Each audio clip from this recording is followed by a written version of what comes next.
At Cologne-Bonn Airport, the leading political representatives of the Federal Republic of Germany, headed by President Heinrich Lübke and Chancellor Ludwig Erhard, await the arrival of a prominent visitor from Africa.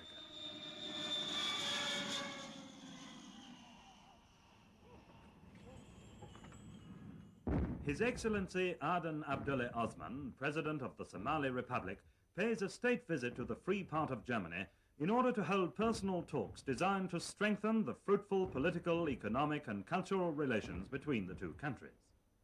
After a cordial welcome, at which members of the Somali embassy are also present, the national anthems of these two friendly powers are played.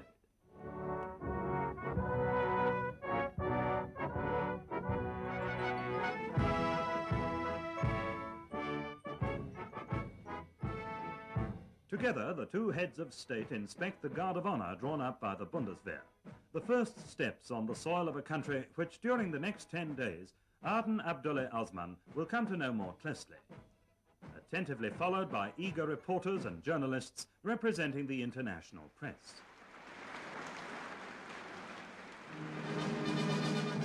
On the day of his arrival, the illustrious visitor, escorted by a police motorcycle unit, calls at the Palais Schaumburg in Bonn, the official residence of the Federal Chancellor.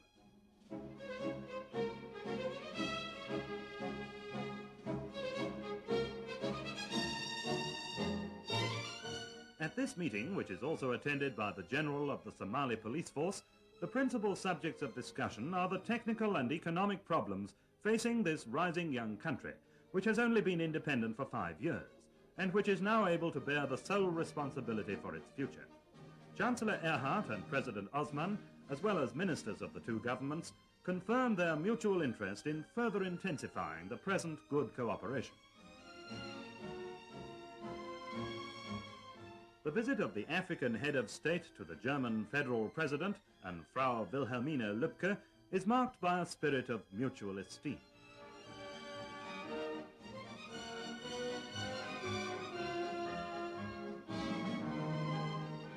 In the presence of his ministers who accompany him on his tour of the Federal Republic, President Osman is decorated with the Grand Cross of the Order of Merit of the Federal Republic of Germany by President Heinrich Lübke. The German president is honored by the award of the Order of the Somali Star, presented to him by his African guest.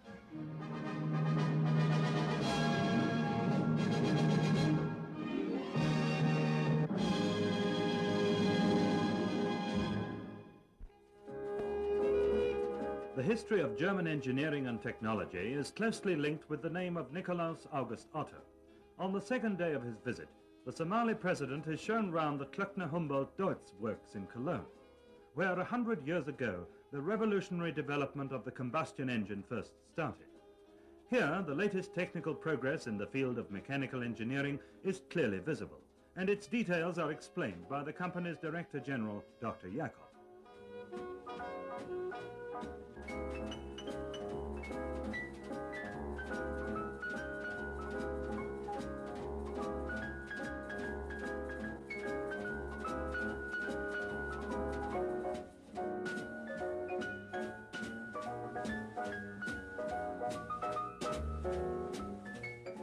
President Osman displays keen interest especially in those heavy vehicles that could help to accelerate the building of roads and industries in his country, which is twice the size of the Federal Republic, and which could be used to great advantage in the extensive agricultural areas of Somalia.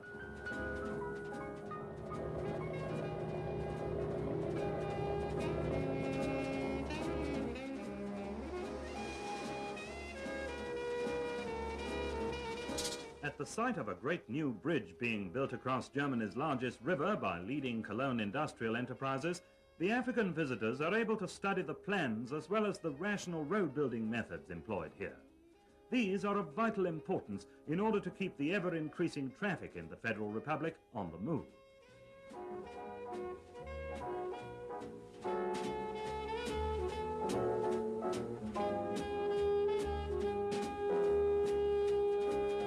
Leading building experts of the Strabag company explain the details of the new bridge across the Rhine in Cologne. The German workers have their own way of thanking the African chief of state for his visit.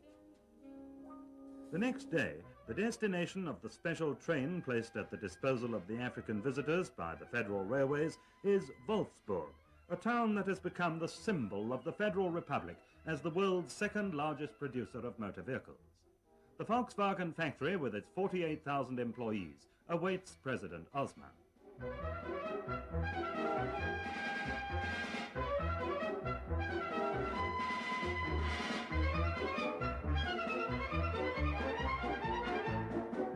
Every day, 5,600 vehicles come off the final assembly lines, ready for shipment to all the countries of the world. Their route to the principal German seaports is followed by the representatives of the Somali Republic to the ancient Hansa town of Bremen.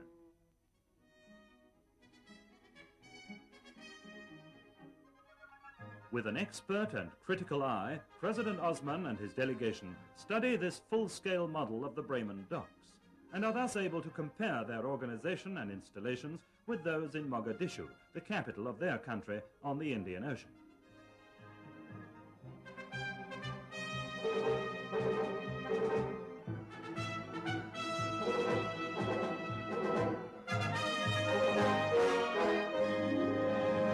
Bremen also becomes the scene of a cordial meeting with fellow countrymen from distant Africa. At the Air Training School of the German Lufthansa, the President is informed of the progress made in the training of future pilots from his country.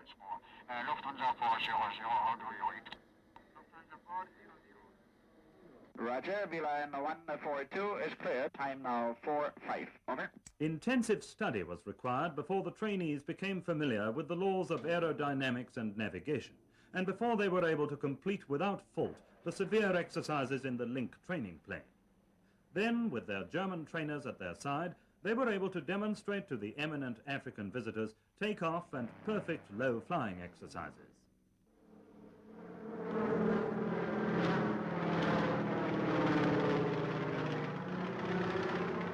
At Bremen Airport, these future pilots of Somalia bid farewell to their president, happy in the knowledge that they have passed their test. Then the head of state of the Somali Republic boards a special plane for the flight to Berlin, the old capital of Germany, where he will be confronted with the political reality of divided Germany. This is a map of Germany. The communists have divided this country into two parts by a strongly fortified frontier which is 865 miles long.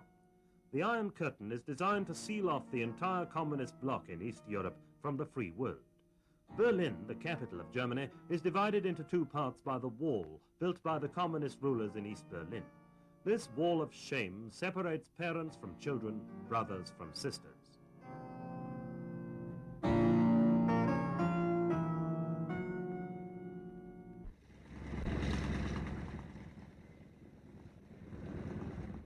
After flying through the air corridor over Soviet-occupied territory, President Osman receives a warm welcome at Tempelhof Airport by the Deputy Mayor of Berlin, Herr Alberts, and by members of the Berlin Senate.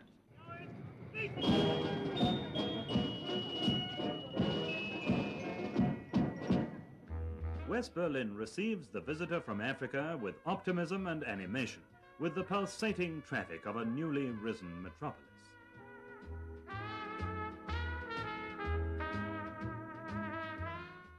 Along Kurfürstendamm, the city's most famous street, past Charlottenburg Castle, across Ernst-Reuter-Platz, and through the Hansa district, designed by architects from all over the world, the African visitors drive to the Brandenburg Gate.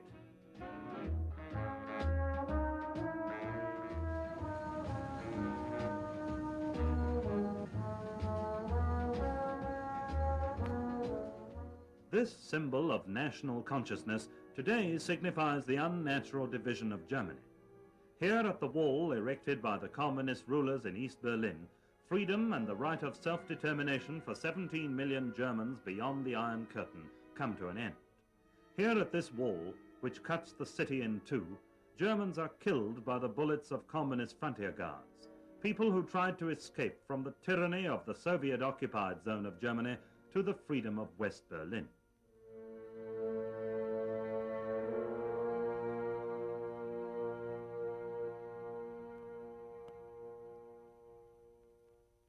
In the variety of meetings and impressions, the visit to Garmisch-Partenkirchen will doubtless remain as a treasured memory, recalling the peaceful atmosphere of a small South German town, which is also a center of international tourism. It's situated in Bavaria, on the northern edge of the Alps, and nearly 600 miles from Berlin. The gondola of a cable railway carries the guests from equatorial Africa to the top of the Zugspitze, 9,700 feet above sea level, and Germany's highest mountain.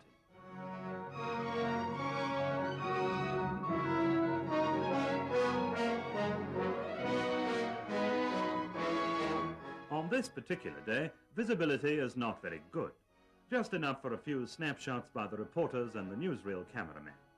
The view across the vast panorama of the Alps is hindered by heavy snow, fog and low cloud.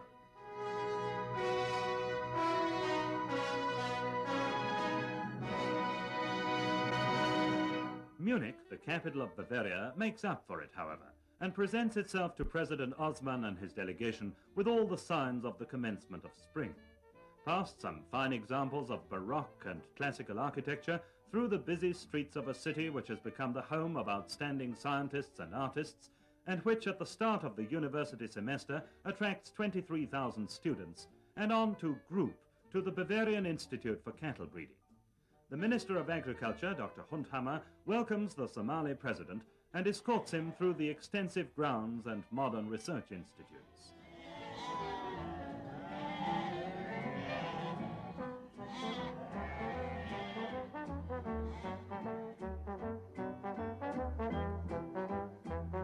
The richer for some useful information which the Somalian experts will doubtless be able to utilize for their agriculture and cattle breeding on the east coast of Africa, President Osman comes to the end of his tour of Germany. At Munich airport, the Speaker of the Bavarian Parliament, Ludwig Hanauer, and Bavaria's Minister of Agriculture, Dr. Hundhammer, bid farewell to the President of the Somali Republic. Then His Excellency boards a special plane of the German Lufthansa.